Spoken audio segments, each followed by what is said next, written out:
DK అరుణ వ్యాఖ్యలకు ప్రణాళికా సంఘం ఉపాధ్యక్షుడు నిరంజన్ రెడ్డి కౌంటర్ ఇచ్చారు. టీఆర్ఎస్ ప్రభుత్వంపై డీకే అరుణ చేస్తున్న ఆరోపణలు అర్ధరహితమన్నారు. కొత్త జిల్లాల ఏర్పాటులో గద్వాల్ ప్రజల అభిప్రాయం వేరని, డీకే అరుణ ఆకాంక్ష వేరని ఆయన విమర్శించారు. మీకు ఏం కావాలో ప్రభుత్వాన్ని అడగాలని తెలిపారు. ఆన్లైన్లో అప్లికేషన్లు లోడ్ చేయిస్తున్నాడు నిరంజన్ రెడ్డి అని చెప్పి మాట్లాడుతారు.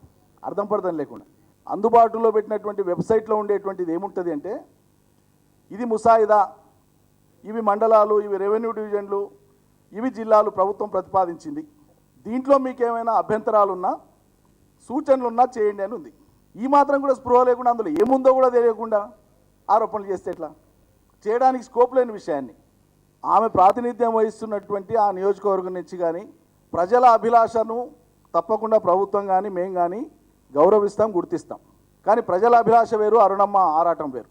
నిజంగా జిల్లా కావాలని కాదు, జిల్లా కావాలనేటువంటి ఒక రాద్ధాంతం నేను చేసి ఎట్లా కాదు అని తెలిసి నేను తర్వాత ఆరోపణలు పెట్టి రాజకీయ లబ్ధి పొందాలనేటువంటి ఏకైక లక్ష్యం తప్ప ఇంకేమీ లేదు అక్కడ.